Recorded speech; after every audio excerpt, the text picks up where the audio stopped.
नमस्कार दोस्तों।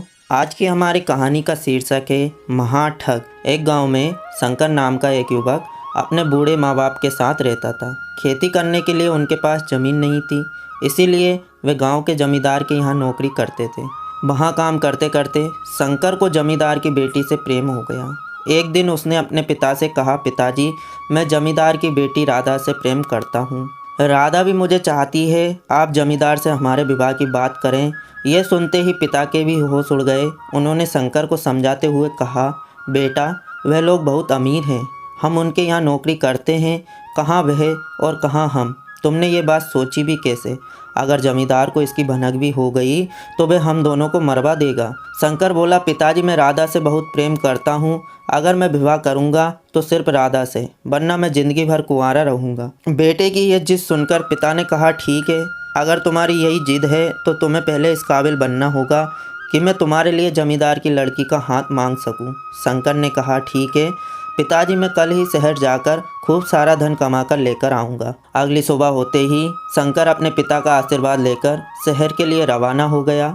चलते चलते वह एक जंगल में पहुंचा। तब तक रात हो गई थी। शंकर के लिए अब रास्ता तलाश करना मुश्किल हो रहा था। भूख और नींद ने भी उसे घेर लिया था। भूख तो उसने जंगली फल खाकर शांत कर ली, मगर रात कहाँ गुजारी जाए ये सोच रहा था, क्योंकि जंगल में जंगली जानवरों की डरावनी आवाज़ें भी आ रही थी।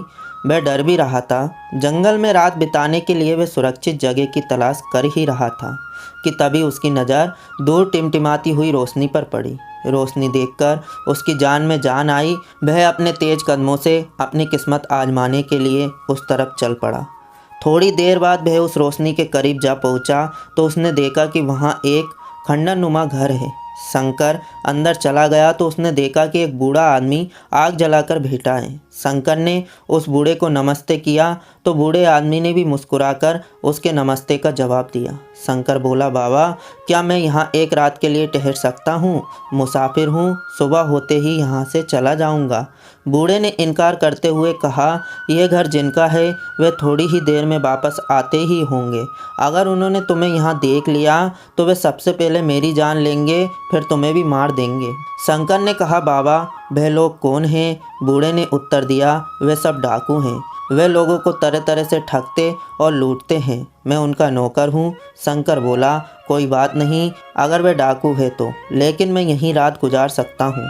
शंकर उस बूढ़े के करीब बैठ गया। उसका ये अंदाज देखकर बूढ़ा बोला, अगर तुम यहाँ ठहरना चाहते हो तो अपनी ही जिम्मेदारी पर ठहरना, मैं तुम्हें यहाँ ठहरने की अनुमति हरगिज़ नहीं दे सकता।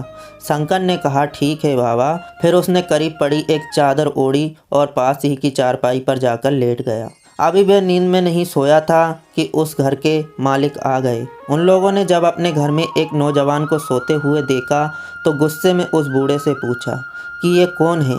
बूढ़े ने कहा, मैंने तो इसे कई बार यहाँ से जाने के लिए कहा, मगर ये बहुत जिद्दी है, नहीं माना और यहाँ सो गया। डाकुओं के सरदार ने पूछा, क्या इसके पास कोई सामान है या फिर रुपये पैसे? बूढ़े ने कहा, मैंने तो इसके पास कुछ भी नहीं देखा, खाली हाथ ही आया था, शक्ल से ही कंगाल लग रहा है। सभी डाकू आपस में बातचीत करने लगे कि लड़के के साथ क्या किया जाए। यह हमारा ठिकाना जान चुका है, कहीं वापस जाकर किसी को बता दिया तो हम पकड़े जाएंगे। तभी एक डाकू ने सलाह दी कि क्यों ना इसे जान से मार दिया जाए। अभी वह सब इसी तरह की बातें कर ही रहे थे कि एकदम से शंकर उठा और बोला, अरे भाइयों, मुझे जान से मारने की क्या ज़रूरत है? ना मेरे पास घर है, ना कोई रिश्तेदार और ना ही मेरे पास कोई धन दौलत है। क्यों ना आप ऐसा करें कि मुझे भी अपने साथ शामिल कर लें। उसकी बात सुनकर डाकू हैरान हुए। डाकुओं का सरदार बोला, तुम जानते हो हम लोगों को लूटते और ठगते हैं और घर की देखभाल करने के लिए हमारे पास ये बूढ़ा आदमी है, हमें तुम्हारी ज़रूरत नहीं है। शंकर बोला, मैं लूटने में आप सबकी मदद कर दूंगा। उसकी ये बातें सुनकर सरदार बोला, क्या तुम लोगों को ठगना जानते हो? शंकर बोला, अगर आप मुझे अपने साथ रखोगे तो मैं जल्द ही सीख जाऊंगा कि लोगों को कैसे ठगते हैं। उसकी ये बातें सुनकर सभी डाकू दूसरी तरफ जाकर सलाह मशवरा करने लगे। फिर डाकुओं का सरदार शंकर के करीब आया और बोला, ठीक है नौजवान, लेकिन तुम्हें पहले एक इम्तिहान देना होगा। यहाँ पास के गांव में एक किसान रहता है, उसके पास 3 हट्टे कट्टे सुंदर बैल हैं। मुझे पता चला है कि वे कल उन बैलों को बेचने के लिए पास ही के रास्ते से गुजरेगा। अगर तुम किसान को बिना चोट पहुँचाए उसके बैलों को ठग सके तो हम तुम्हें अपने झुंड में शामिल कर लेंगे। शंकर ने हामी भर ली और कहा कि मैं ये काम कर सकता हूँ, अगर आप मुझे अपने यह जूते दे दो तो। सरदार ने बहुत ही सुंदर जूते पहने थे। सरदार ने कहा, इसमें कौन सी बड़ी बात है, ये लो जूते। अगली सुबह सभी डाकू शंकर को साथ में लेकर उसी रास्ते पर जा पहुँचे जहाँ से वे किसान अपने बैलों को लेकर जाने वाला था। शंकर ने सभी डाकुओं को छिपने के लिए कहा और खुद जो सरदार का जूता लिया था, एक जूता किसान के रास्ते पर फेंक दिया और खुद भी झाड़ियों में छिपकर बैठ गया। अब सभी किसान के वहां आने का इंतज़ार करने लगे। थोड़ी देर बाद जब किसान उस रास्ते से गुजरा तो उसने देखा रास्ते के बीचों बीच में एक खूबसूरत जूता पड़ा है।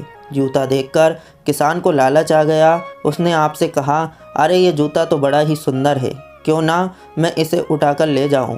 फिर किसान ने उस जूते को उठा लिया, मगर वह तो एक ही पाँव का जूता था। उसने इधर उधर दूसरे जूते को ढूंढा, मगर दूसरा जूता न मिला तो उसने उस जूते को वहीं छोड़ दिया और आगे बढ़ गया।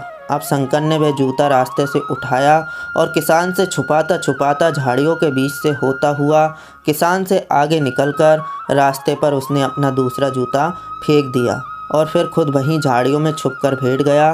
किसान ने दूसरे जूते को रास्ते पर देखा तो अपना माथा पीट लिया। उसने सोचा कि मैं भी कितना बेवकूफ़ हूँ जो उस जूते को वहीं छोड़ आया हूँ। किसान ने सोचा कि वह पीछे जाकर दूसरा जूता ले आए, मगर बैल तो धीरे धीरे चलेगा, वापस जाने आने में देर हो जाएगी।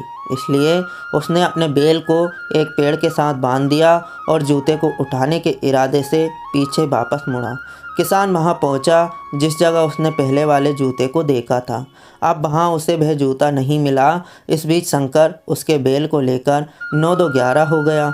किसान निराश होकर वापस आया तो उसने देखा कि वहाँ तो उसका बैल नहीं है और ना ही वह दूसरा जूता है। किसान को समझते देर न लगी कि किसी ने उसे ठग लिया है। बेचारे को अब डर लगने लगा कि घर जाकर बीवी को क्या जवाब दूंगा। फिर उसने सोचा कि क्यों ना मैं चुपचाप दूसरा बैल भी लेकर आऊं और उसे बेचकर उसके पैसे बीवी को दे दूं। किसान ने ऐसा ही किया। उधर शंकर ने किसान को इस तरह ठगा तो डाकू बड़े खुश हुए। उन्होंने कहा कि अगर तुम दूसरा बैल भी इसी अंदाज से ठग सको तो हम तुम्हें मुँह मांगा इनाम देंगे। शंकर राजी हो गया। उधर किसान अब दूसरा बैल लेकर उसी रास्ते से गुजरा तो शंकर ने अपने आप को एक रस्सी से पेड़ के साथ बांध लिया जो उसी रास्ते के किनारे पर था। किसान को आता देखकर शंकर चिल्लाने लगा कि भाई मुझे बचा लो, मुझे बचा लो। किसान ने उसकी तरफ देखा और इधर उधर भी देखा, फिर बोला, तुम्हें यहाँ किसने बांध दिया है? मैं ज़रूर तुम्हारी मदद करता, मगर पहले ही मैं अपना एक बैल खो चुका हूँ, इसलिए अब रुक नहीं सकता। मुझे जल्द से जल्द इस बैल को बेचकर घर वापस जाना है। इतना कहकर किसान अपने बैल को लेकर आगे बढ़ गया। उसके आगे बढ़ते ही शंकर ने अपने आप को आज़ाद किया और तेज़ी से झाड़ियों में से होते हुए किसान से आगे निकलकर फिर से निकट के ही एक पेड़ में अपने आप को रस्सी से बांध लिया। किसान जब आगे जाकर उस नौजवान को पेड़ से बंधा देखा तो बोला, अरे तुम तो वही हो ना जो पीछे भी एक पेड़ से बंधे थे? तुम कोई जादूगर हो या कोई भूत हो? मैं तुम्हारी इस मामले में मदद नहीं कर सकता। शंकर ने कहा, भगवान के लिए मुझे बचा लीजिए। डाकुओं ने हम दोनों भाइयों को यहाँ बांध दिया है। हम दोनों जुड़वा हैं। हमारी माँ हम दोनों भाइयों की राह देख रही होगी।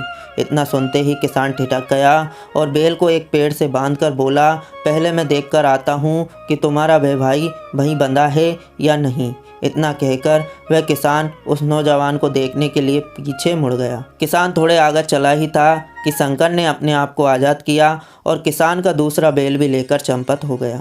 अब किसान ने वहां पहुंचकर देखा तो वहां उसे कोई नौजवान पेड़ से बंधा नहीं मिला। वह घबरा गया और भागता हुआ वापस अपने बैल के पास आया। वहां उसे ना ही उसका बैल मिला और ना ही वह नौजवान जो पेड़ से बंधा था। किसान के तो अब होश गुम हो गए थे। थोड़ी देर बाद उसने अपने आप को संभाला और फिर सोचा आज उसकी बीवी उसे कहीं का नहीं छोड़ेगी। खैर उसने फिर तीसरे बैल को भी बेचने का इरादा करके चुपचाप घर जाकर तीसरा बैल खोलकर उसे बेचने के लिए चल पड़ा। किसान अपनी बीवी से बहुत डरता था। उसको बैलों को खो जाने का उतना गम नहीं था जितना उसकी बीवी का डर था। अब इधर डाकू शंकर के इस कारनामे से बहुत खुश हुए। उन्होंने शंकर से कहा, यदि तुम इसी तरह किसान के तीसरे बैल को भी ठग कर ले आओ तो हम तुम्हें अपना सरदार बना लेंगे। शंकर ने फिर हामी भर ली और उसी रास्ते पर जाकर छुपकर भीड़ गया जहाँ से किसान अपना तीसरा बैल लेकर जाने वाला था। जब शंकर ने किसान को अपने करीब आता देखा तो उसने बैलों के जैसे आवाज़ निकाली। किसान के तो कान खड़े हो गए। उसने सोचा, मेरे जो 2 बैल पहले गुम हो गए थे शायद यही कहीं भटक रहे हैं, ये उन्हीं की ही आवाज़ है। किसान ने अपने तीसरे बैल को एक पेड़ के साथ बांधा और बैलों को ढूंढता हुआ झाड़ियों में चला गया जहाँ से उसे बैलों की आवाज़ें आ रही थी। शंकर ने मौका पाकर किसान के तीसरे बैल को भी खोलकर ले भागा। उधर किसान ने अपने बैलों को खूब ढूंढा और आवाज़ भी लगाई पर उसे कुछ नहीं मिला। थक हार कर वहाँ वापस आया जहाँ उसने अपने तीसरे बैल को बांधा था, लेकिन वहाँ उसे उसका तीसरा बैल भी नहीं मिला। किसान अब पागल सा हो गया, रोने पीटने लगा। अब उसे घर जाते हुए भी डर लग रहा था क्योंकि उसे अब खतरा था कि उसकी बीवी यकीनन उसका सर फोड़ देगी। उधर डाकुओं को भी शंकर के इस अंदाज से ठगी करने के तरीके से डर लगने लगा था। उन्होंने उसे अपना सरदार तो मान लिया मगर मन ही मन उससे जान छुड़ाने की तरकीबें भी सोचने लगे। 6-7 दिन बाद ही सभी डाकू अपने किसी काम को अंजाम देने के लिए घर से निकले तो शंकर उनके साथ नहीं गया। उसने अपने पेट में दर्द होने का बहाना बनाकर घर पर ही रुक गया। जब डाकू वहां से चले गए, शंकर ने पहले तो किसान के तीनों बैलों को खोला और उन्हें हाँकते हुए किसान के घर ले गया। उसने उन तीनों बैलों को किसान के घर के पास छोड़कर उसके घर का दरवाज़ा खटखटाया और एक पेड़ के पास छुपकर देखने लगा। किसान ने जब दरवाज़ा खोला तो उसके तीनों बैल सामने ही मिले। वह खुशी से रोते हुए कहने लगा, भगवान तेरा लाख लाख शुक्र है जो तुमने मेरे तीनों बैल वापस कर दिए। किसान को खुश देखकर शंकर ने राहत की सांस ली और जंगल से होते हुए डाकुओं के ठिकाने पर जा पहुंचा और वहां से डाकुओं के कीमती सामान एक बोरी में भरकर डाकुओं का एक घोड़ा लेकर उस पर बोरी को रखा और खुद भी सवार होकर अपने गांव के लिए चल दिया। जब डाकू वापस आए तो उन्होंने देखा ना ही वहाँ शंकर है और ना ही वहाँ उनके कीमती सामान है, लेकिन डाकुओं ने अपने सामान की परवाह ना की और ना ही शंकर का पीछा किया, बल्कि उन्होंने चैन की सांस ली क्योंकि उनका इतने खतरनाक ठग से जान छूट गई थी। उधर शंकर जब अपने घर पहुंचा तो उसका बूढ़ा बाप इतनी कीमती सामान देखकर हैरान हो गया। उसने शंकर से पूछा, तुमने इतने जल्दी इतना धन कैसे कमा लिया? तब शंकर ने अपनी सारी कहानी सच सच अपने पिता के सामने बयां कर दी। फिर शंकर ने अपने घर में सारा सामान सही जगह पर रख दिया। शंकर के बूढ़े बाप ने उससे पूछा कि अब तुम क्या करोगे? शंकर ने कहा, अभी तो बहुत धन है हमारे पास, जब ज़रूरत पड़ेगी तो कुछ रुपयों से एक व्यापार करने की सोच रहा हूँ, लेकिन अब आप जमींदार के पास जाकर उनकी बेटी का हाथ मेरे लिए मांगो। बूढ़े बाप ने कहा, तू पागल हो गया है? क्या जवाब दूंगा जब वह मुझसे पूछेंगे कि तुम्हारा लड़का क्या काम करता है? तो क्या मैं उन्हें कहूँगा कि मेरा लड़का चोरी करता है, लोगों को ठगता है? मुझ में इतनी हिम्मत नहीं है कि मैं जमींदार से ये सब बातें करूं। तुम्हारी अकल तो घास चरने गई है। तुम जानते हो ना कि जमींदार कितने इज्जतदार आदमी हैं। बूढ़े बाप ने शंकर को खूब समझाया, लेकिन शंकर नहीं माना। उसकी जिद के आगे बूढ़ा बाप हार गया और वह शंकर की शादी की बात करने के लिए जब जमींदार के पास गया, हवेली में पहुंचकर वह सीधा जमींदार के पैरों में गिरकर रोने लगा। जमींदार ने कहा, आप ऐसा ना करें, पहले बताएं तो सही क्या बात है ताकि मैं आपकी मदद कर सकूं। बूढ़े ने कहा, साहब मेरा बेटा नादान है, आप उसकी जान बख्श दे तो मैं कुछ कहूं। जमींदार बोले, कहो तो सही। बूढ़े ने फिर डरते डरते कहा, साहब मैं आपकी बेटी से शादी करना चाहता है। बूढ़े की बात सुनकर जमींदार के चेहरे का रंग बदल गया। फिर उसने अपने गुस्से को दबाया और नरमी से पूछने लगा, अच्छा तो तुम्हारा बेटा कारोबार क्या करता है? बूढ़े ने साफ साफ बता दिया कि साहब वह एक बेहतरीन ठग है। उसके बाद बूढ़े ने शंकर की सारी कहानी जमींदार को सब सच सच बता दी। जमींदार सच्चाई सुनकर बहुत खुश हुआ और बोला, आप जाकर अपने बेटे से कहना अगर वह अपने काम में इतना ही माहिर है तो मेरा घोड़ा मुझसे ठग कर दिखाए, मगर शर्त यह है कि जब मैं घोड़े पर सवार रहूं तभी वह घोड़ा मुझसे चुराए। अगर वह इस काम में कामयाब हुआ तो मैं अपनी बेटी की शादी उससे ज़रूर कर दूंगा। बूढ़े ने आकर अपने बेटे को सारी बात बता दी। अब शंकर अपने काम में जुट गया। उसने एक कमज़ोर और मरियल सा घोड़ा तलाश किया, जिसके लिए दौड़ना तो दूर की बात, चलना भी मुश्किल था। शंकर ने उस घोड़े को खूब सजाया संवारा और फिर उस मरियल घोड़े को एक गाड़ी के आगे जोड़ दिया। उसके बाद उसने एक ड्रम लेकर एक गरीब बुढ़िया को पैसे का लालच देकर उस ड्रम में बिठा दिया। फिर उसने उस ड्रम को घोड़ा गाड़ी में रख दिया। शंकर ने उस ड्रम में एक उंगली के बराबर सुराख कर दिया और बुढ़िया से बोला कि जब मैं दूसरी बार इस सुराख में उंगली डालूं तो तुम इस उंगली को मजबूती से पकड़ लेना और जब तक तुम्हें 1,00,000 रुपये ना मिल जाएं तब तक उस उंगली को मत छोड़ना, यही तुम्हारा इनाम होगा। बुढ़िया शंकर की बात सुनकर खुश हो गई। उसके बाद शंकर ने अपना भेष बदला और एक बूढ़े आदमी का भेष बनाया। शंकर ने यह पहले ही पता लगा लिया था कि जमींदार आज घोड़े पर सवार होकर के इस रास्ते से गुजरने वाला है। शंकर भी अपनी घोड़ा गाड़ी लेकर उसी रास्ते के बीच एक ढलान पर खड़ा हो गया, क्योंकि मरियल घोड़ा चल ही नहीं पा रहा था। बूढ़े के भेष में शंकर जब अपनी घोड़ा गाड़ी को धक्के मारकर आगे बढ़ाता तो फिर गाड़ी वहीं लुढ़क कर वापस आ जाती। बूढ़ा घोड़ा गाड़ी को धक्का मार ही रहा था कि जमींदार अपने घोड़े पर सवार होकर वहां पहुंचा, मगर बूढ़े की घोड़ा गाड़ी ने रास्ता रोक रखा था। तभी जमींदार ने कहा कि किसी को कहकर धक्का लगाकर गाड़ी को हटाओ। बूढ़े ने कहा, बेटा, थोड़ी देर पहले एक नौजवान यहीं घूम रहा था। जब मैंने उसे धक्का लगाने के लिए कहा तो वह उधर चला गया। बूढ़े ने इशारे से बताया। जमींदार ने सोचा कहीं ये नौजवान शंकर तो नहीं है। जमींदार ने फिर बूढ़े से कहा, क्या तुम्हें इनाम चाहिए? बूढ़े ने कहा, हाँ, क्यों नहीं सरकार। तब जमींदार ने कहा, तुम ये देखकर आओ कि वह नौजवान कहाँ गया है। जमींदार मन ही मन उस नौजवान से डर रहा था कि कहीं वह मेरा घोड़ा ठग ना ले जाए और मैं अपनी शर्त हार ना जाऊं। जमींदार ने उस बूढ़े से कहा, मैं तुम्हें अच्छा इनाम दूंगा। बूढ़े ने कहा, मुझे अफसोस है, मैं आपका ये काम नहीं कर सकता। जमींदार ने कहा, तुम मेरा काम क्यों नहीं कर सकते?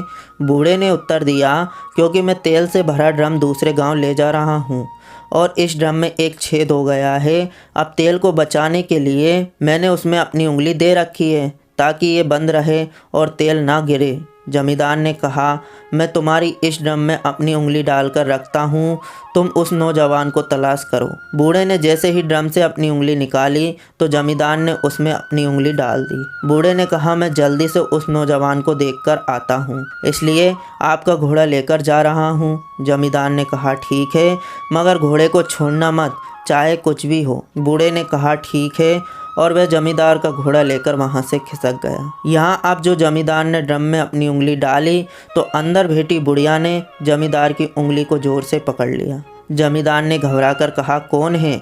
अंदर से बुढ़िया की आवाज़ आई, ये तुम्हारी उंगली अब मैं तभी छोड़ूंगी जब तुम 1,00,000 रुपये इस ड्रम में डालोगे। तब जमींदार सब समझ गया और उसने ड्रम में 1,00,000 रुपये डाल दिए और अपनी उंगली को छुड़ाया। शंकर की इस ठगी की तारीफ करते हुए वह अपनी हवेली पहुंचा। दूसरे दिन शंकर सीना तान कर जमींदार के सामने आ पहुंचा और बोला, अब तो आप मान गए होंगे ना कि ठगी में मेरा कोई मुकाबला नहीं कर सकता। अब तो आपको अपनी बेटी का हाथ मेरे हाथ में देना ही होगा। जमींदार ने अपनी बेटी की शादी शंकर से करने की रजामंदी दे दी। दोनों की शादी हो गई। शादी के बाद शंकर ने घोड़ा जमींदार को लौटा दिया। अब उसने ठगी का काम छोड़कर अपना एक व्यापार शुरू कर दिया और सुकून की ज़िंदगी गुजारने लगा।